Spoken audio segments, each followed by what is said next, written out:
We're starting today with a genuinely chilling premise. What if the highest levels of global political strategy involved more than just polls and budgets? What if it was something much, much deeper? Exactly. What if an entire faction was planning with meticulous detail to achieve ultimate power by staging the biblical end times? And we're not talking metaphorically here. No, not at all. Not abstractly, but by, engineering a global conflict designed to look exactly like the beginning of Armageddon. It sounds like the plot of a high-octane thriller, and in many ways it is. But our sources detail this conspiracy with such precision that it forces you to confront the reality of weaponizing belief systems. So for this deep dive, we are looking into a collection of documents that follow the kidnapping of a brilliant young scholar. And the subsequent just desperate race across 3 continents to stop a political cabal from triggering a global war. Our mission today is to follow that chronological narrative. How an Oxford scholar, a grieving former military operative, a man named Ben Hope, and these high-level U.S. political figures become completely intertwined in a plot obsessed with the Book of Revelation. Right, we're aiming to distill the key insights, focusing on the mechanics of this engineered crisis. This deep dive really forces us to look beyond just the action sequences and to analyze the political calculation behind it all. I mean, this wasn't chaos for chaos's sake. This was chaos orchestrated to manipulate one of the largest and, frankly, most potent voting blocs in modern politics. Okay, let's just unpack this immediately, because the central question for you, the listener, is the sheer absurdity and at the same time the frightening reality of the leverage involved. How did a seemingly harmless fragment of ancient pottery, what archaeologists call an ostraka, how did that become the single most critical piece of evidence that almost brought the world to the brink of nuclear conflict? That's the starting point, that little piece of clay. That's where we start our journey. We begin with the catalyst for this entire crisis, Dr. Zoe Bradbury.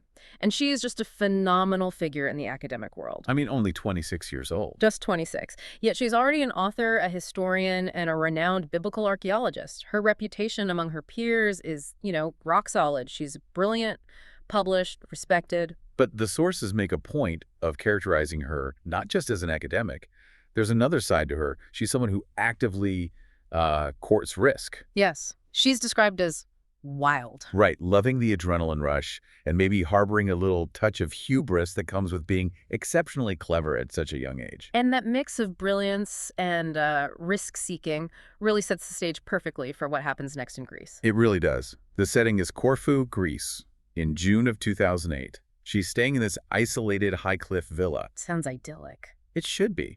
But it's the perfect remote location, except the villa is constantly overrun by these loud, nonstop parties. Which complicates things for the extraction team. Hugely. Kaplan's team 3 men, 1 woman, they were forced to wait for 3 whole days for the perfect moment before her scheduled flight back to Oxford.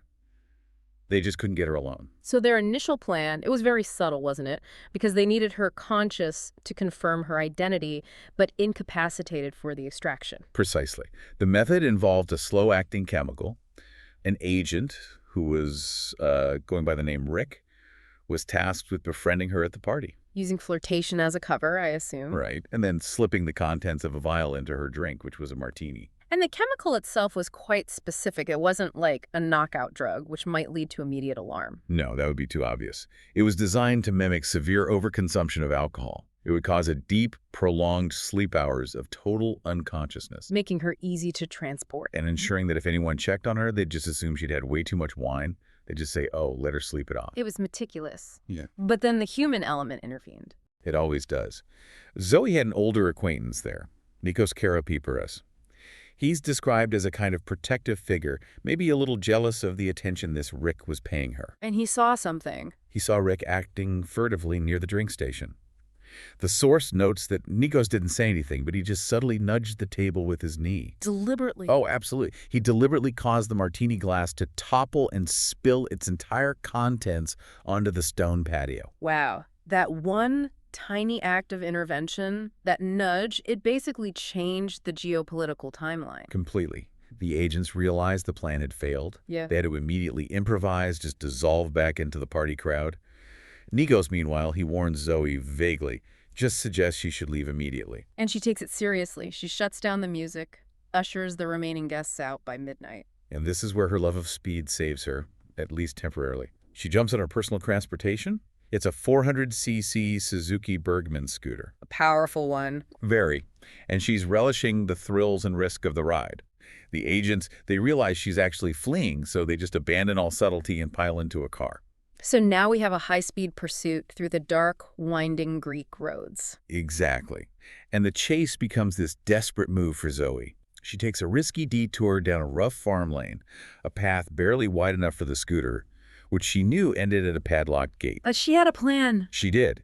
She knew there was a specific gap in that gate, a place where a stone pillar had crumbled away, and it was just wide enough for the Bergman to scrape through if she angled it perfectly. Yeah, huge risk. A massive risk. And this maneuver forces the agents out of their car. They're now running after her on foot. They can't follow the vehicle. But as she's squeezing through that gap, one of the agents gets a clear line of sight. Oh, no. And we read that a gunshot blows out her rear tire. She loses control, crashes hard, and is finally captured. And the crash itself is a critical detail, isn't it? The physical injury, the head trauma from the impact. It resulted in significant, immediate memory loss.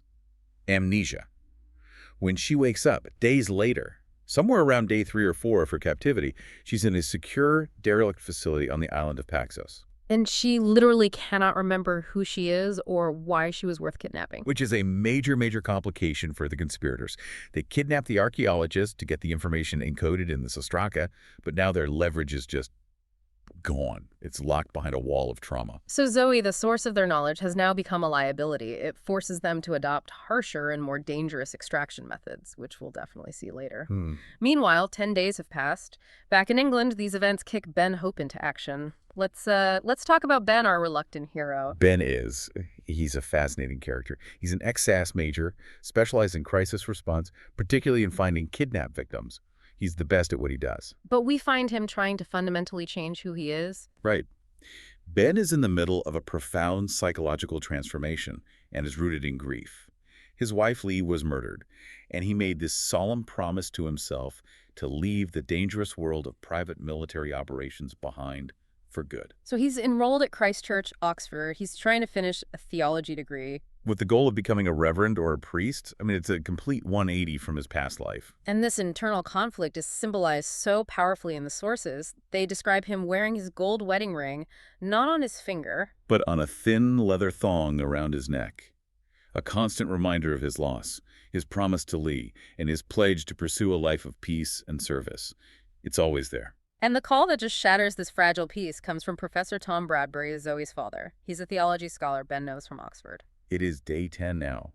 The family is worried because Zoe, despite her independent streak, she's wild, but she never missed her flight home. So Ben is immediately confronted with this tension between his past duty and his future vow. It's a test. And he initially refuses the job. He tries to keep his promise, saying he won't go himself, but he can't just leave them stranded. So instead, he reaches out to his former Army friend, Charlie Palmer, and sends him to Corfu as a, quote, security consultant. And this decision, which is driven entirely by Ben's internal moral conflict, has immediate and just tragic consequences. And we have to remember Charlie's circumstances were equally desperate. Yes, the source mentions that. He'd left the regiment just over a year prior because his wife was terrified he would be killed in Afghanistan. And he was struggling. Struggling severely in civilian life. Couldn't hold down a stable job, was desperate for the kind of work Ben could offer him. Ben sent Charlie a lifeline. Which unfortunately led him directly into the crosshairs of this whole conspiracy. So Ben finally arrives in Corfu himself on day 10.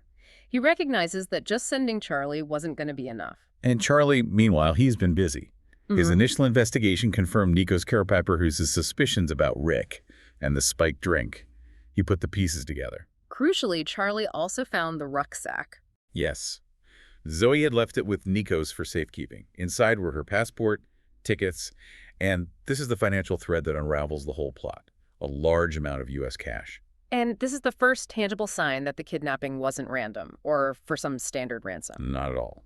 It was related to a high-stakes American transaction, something much bigger. Ben and Charlie arranged to meet at a busy cafe terrace in Kirkura to exchange this information.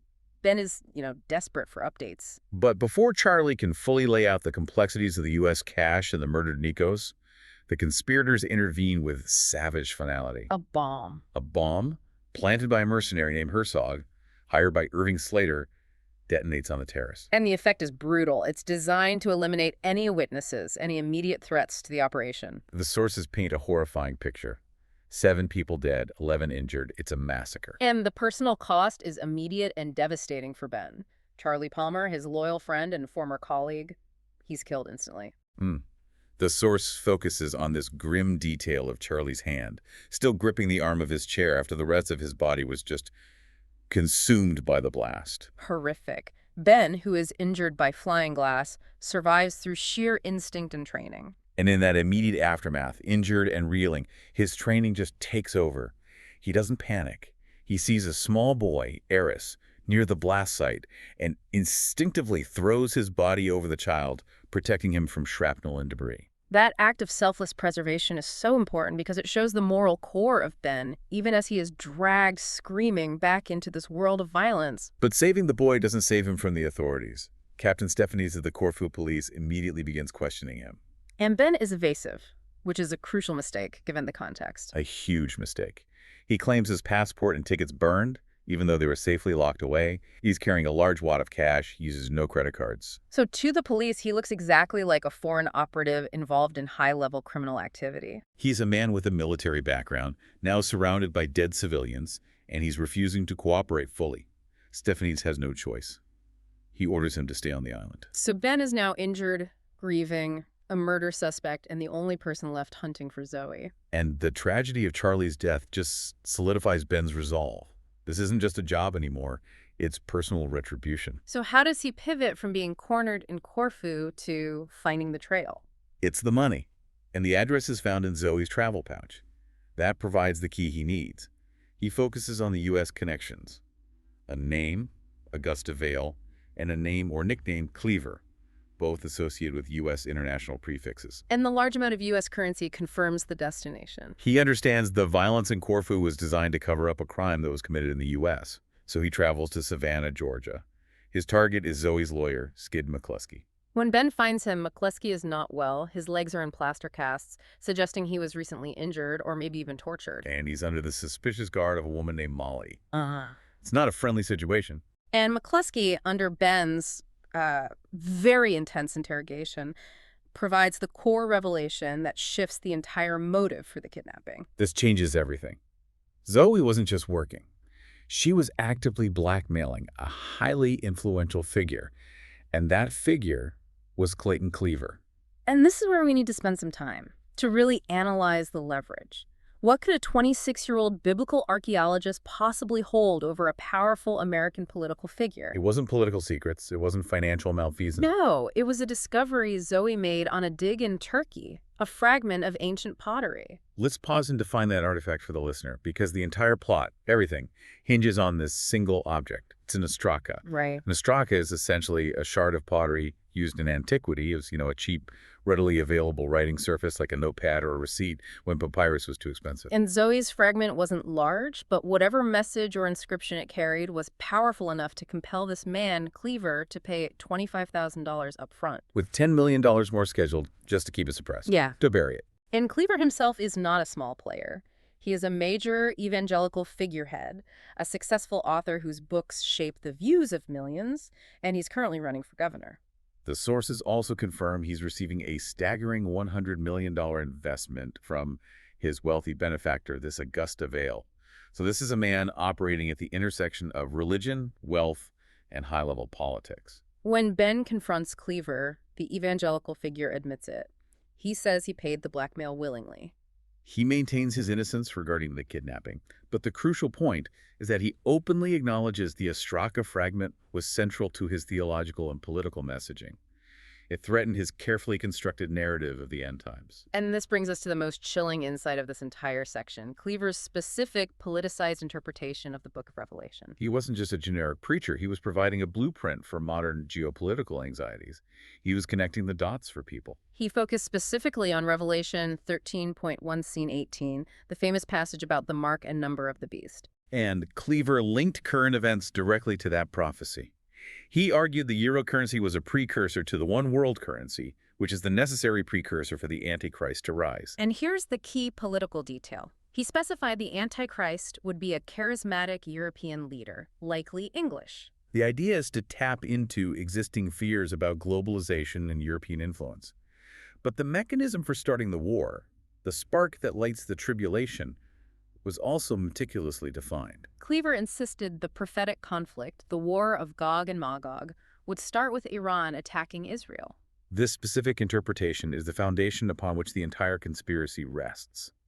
Ben realizes that Cleaver is not the kidnapping ringleader. He's a useful idiot, or perhaps a co-opted prophet. Right, because Cleaver's messaging primes this massive U.S. audience, estimated at 50 million voters, to believe that when global conflict ignites, it is not a political event, But an inevitable divine act, something they've been waiting for. So the Ostraka must have contained information that directly contradicted or undermined Cleaver's specific, highly marketable, and politically useful end times narrative. He needed it buried because his political power depended entirely on the continued belief in his version of the apocalypse. So Ben now understands the true stakes. This isn't about $10 million. It's about the weaponization of eschatology, the political use of end-of-days belief to achieve power. And Cleaver is terrified, but he cannot tell Ben where Zoe is, forcing Ben to look higher up the chain of command. Ben's suspicion that Cleaver was just a pawn, it proves correct. The real power and the real cynicism lie with Irving Slater, a high-level political strategist. Slater is the mastermind. He's working for Senator Bud Richmond, a man who, the sources imply, is more of a political vessel than a true ideological leader. He's the face, Slater's the brain. Exactly. And Slater's entire motive is a masterclass in political opportunism. He views the Ostraka and Cleaver's independent movement as, a minor threat to be contained. But the larger strategy is breathtakingly ambitious. It is. It's to systematically harness the massive end-timer vote. We're talking about potentially 50 million evangelical voters who believe they will be raptured or protected during the biblical tribulation. So if you can convince that bloc that the end times have officially begun, that world events are being guided by prophecy, you create a crisis of faith and identity that makes them flock to the perceived chosen or safe political leader, in this case Senator Richmond, as the only beacon of stability. The political goal is a flood of votes and undeniable power in Washington. The conspiracy isn't about achieving a spiritual goal. It's about maximizing political returns on religious fear.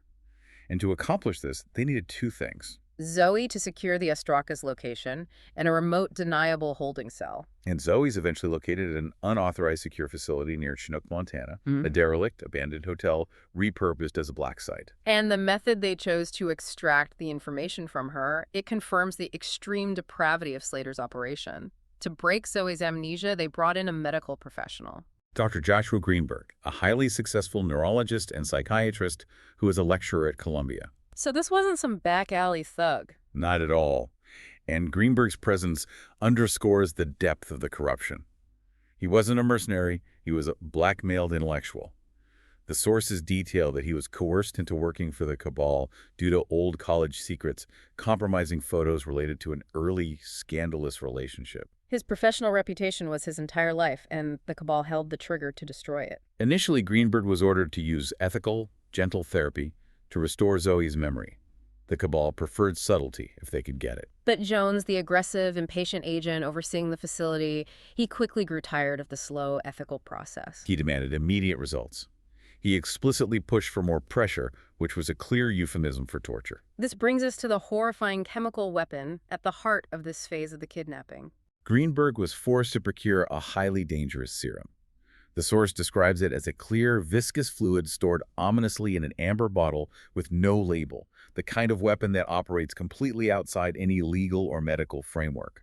We really need to dedicate some time to the effects of this drug because they are crucial to understanding the moral landscape here. This is not a standard truth serum. Not even close. Its effects are systematic and irreversible. It is essentially designed to destroy the mind after it extracts the information. So the initial phase is designed to be highly effective for interrogation. Uninhibited chattiness. It forces the victim to reveal secrets they would otherwise suppress.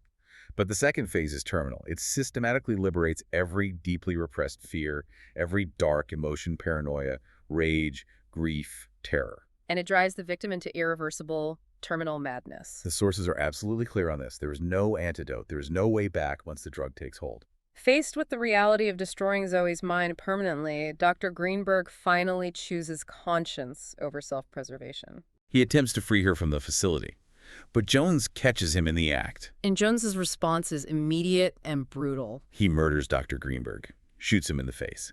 And this pattern of eliminating anyone who compromises the mission, Nikos, Charlie, now Greenberg, it shows that the cabal prioritizes the plan above all human life. It reinforces their pure cynicism. Meanwhile, Ben is tracking Jones's trail to Montana, relying on his old military skills and just sheer tenacity. And he gets a crucial assist from within the corrupt system.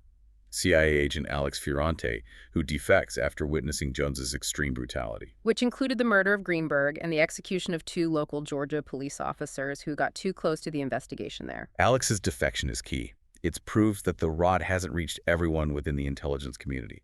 Together, they managed to track down and capture the monstrous agent Jones. And here we see Ben, the man who promised to pursue peace and priesthood, delivering a chilling brand of justice that he could never reconcile with his new path. Instead of killing Jones outright, Ben takes the amber bottle And injects Jones the very serum that was meant for Zoe. The ensuing scene is the absolute peak of the crisis because the truth comes out, forced by chemical destruction.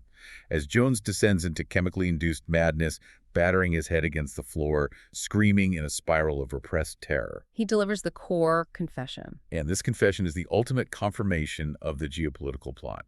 It is the core of our deep dive. Jones screams.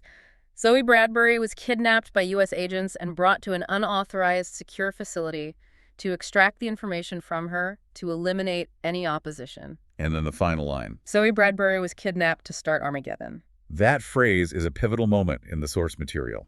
It confirms that the entire global sequence, the bombing, the lies, the betrayal, was predicated on the deliberate intent to spark a geopolitical conflict designed to maximize the political benefit of Senator Richmond's campaign. The target is now clear. They aren't looking for leverage anymore. They are looking for a trigger point.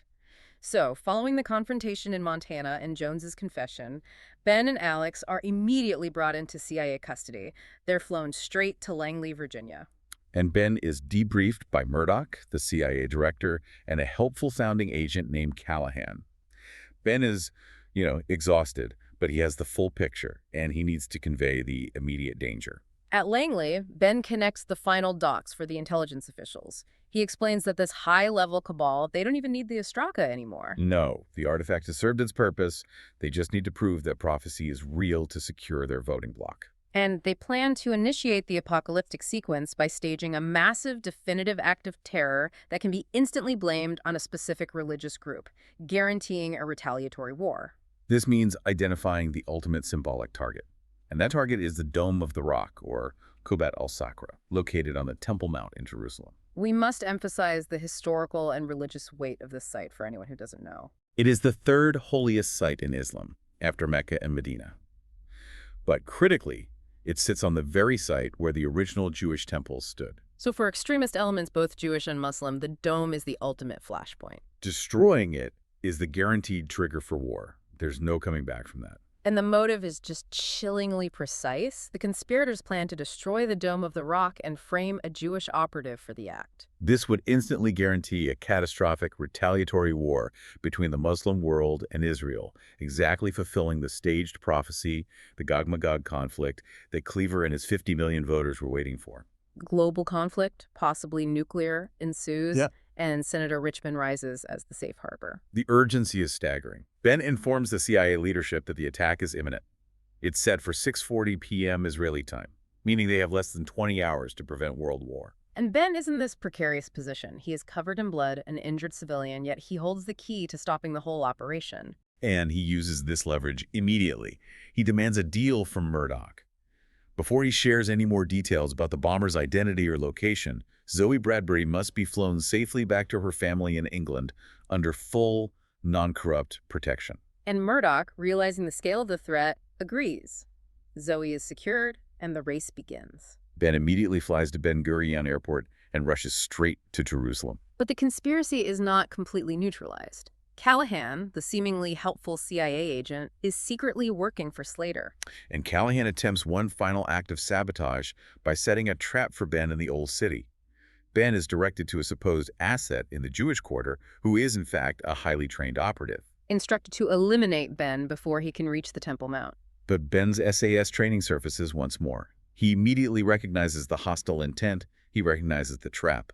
A brutal close-quarters fight erupts in this small apartment, shattered glass and furniture everywhere. He manages to escape the attempt on his life, confirming that the corruption runs deep within the intelligence apparatus. And now, it's a frantic foot race against the clock. Ben navigates the maze of the old city, sprinting past ancient market stalls, running along the Via Dolorosa towards the Temple Mount. The sources capture the relentless pacing here. They note that as he sprints onto the vast, paved esplanade, he checks his watch. It's 6:42 p.m. He has minutes left until the planned detonation time. He spots the magnificent gold dome of Kubat el-Sakra towering before him. Amidst the late afternoon throngs of tourists and locals, he spots the bomber near the shrine. The device is visible, ready for activation. The climax arrives at 6:46 p.m. Ben tackles the bomber just as the device is activated. The critical detail here isn't just the action, but the absolute precision required. It's a frantic, desperate struggle to prevent the final sequence. And Ben manages to safely disarm the device, neutralizing the catastrophic geopolitical plot with seconds to spare. With the world saved, Ben finally turns his attention to securing justice and exposing the architects of the conspiracy. He and Alex Fiorante, they know that a simple arrest would just allow Slater and Callahan to manipulate the legal system. They need something else. So they lure them to Senator Richmond's remote ski chalet in Montana. And they use the chalet's private, high-altitude cable car system, this vanity project installed by Richmond's wealthy father. As Slater and Callahan board the car for what they believe is a secret rendezvous, Ben and Alex remotely guide the car out over the 1,000-foot drop and just halt it. Stranding the villains high above the mountain range, this physical and undeniable exposure puts a final end to their entire operation. But the narrative provides one final, sharp twist that brings us back to Zoe Bradbury's moral ambiguity. Yes. After being flown safely back to England, she finally admits the complete truth. Her amnesia. It was partially faked. So while the initial head trauma caused memory loss, she had regained partial memory during her captivity. So if she remembered, why didn't she reveal the location of the Ostraka? The sources reveal that even after being kidnapped, tortured, and knowing the world was at risk, she was still trying to use the fragment for leverage and blackmail. She was holding out for the $10 million. Fundamentally prioritizing greed and self-interest over global safety. It's a sobering detail that reminds us of the complexity of the human element in this massive plot. The heroic acts were done by Ben, the violence by Jones, but the entire crisis was predicated on Zoe's self-serving desire for leverage. Hashtag take outro. What an incredible high-stakes deep dive. Let's try to bring the elements together. We started with a single piece of inscribed ancient pottery and a ostraka found in Turkey. And that artifact threatened a powerful political figure's theological narrative. That threat then became the motivation for a global conspiracy leveraging the deepest religious fears of 50 million voters, all to secure political dominance by igniting a world war. And the human cost of this engineered crisis was just profound. We saw the cynical sacrifice of the innocent, the older acquaintance, Nikos, Ben's friend Charlie Palmer, and the blackmailed, tragic Dr. Joshua Greenberg, who finally chose his conscience but paid the ultimate price for it. And Ben himself was forced to confront his promise to his deceased wife, sustaining injuries and re-embracing the very violence he swore he'd left behind. That confrontation leads directly to Ben's final resolution, which is highly significant. We learn that his experience was so fundamentally shattering. Ben officially walks away from his attempt to join the church. He discards his soaking wet Bible, tossing it out the car window, looking back at Alex Fiorante and simply stating, I guess not then. The violence he was forced to commit to save the world sealed his path away from the priesthood. It was a price he had to pay. But he channels his residual influence and resources into tangible good. He uses the leverage he still has over the surviving conspirators.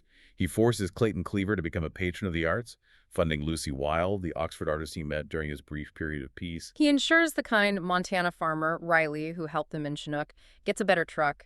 It's a pragmatic use of power for small-scale justice. And Alex Fiorante, having witnessed the systemic corruption of the CIA firsthand, decides to leave the agency. She chooses a different path to help people by returning to medical school. The immediate geopolitical plot is neutralized, and the major players are dealt with. But the underlying tension remains potent. The deepest insight from these sources is the demonstration of how cynical strategists can co-opt profound religious beliefs, eschatology, and use them not for spiritual guidance, but as highly efficient tools of political control. Right. If you can make 50 million people believe that conflict is inevitable and divinely guided, you remove all moral resistance to starting that conflict. The plot was neutralized, but the blueprint remains. Which leads us to our final thought. The question for you, the listener, the one that builds on Ben Hope's final realization, is this. If world leaders are willing to stage a massive act of terror, risking nuclear escalation, purely to manipulate votes and seize power, what other subtle or large-scale prophecies are currently being exploited right under our noses, disguised as inevitable organic world events? That's something to think about as you follow the news this week. Thank you for joining us for this deep dive.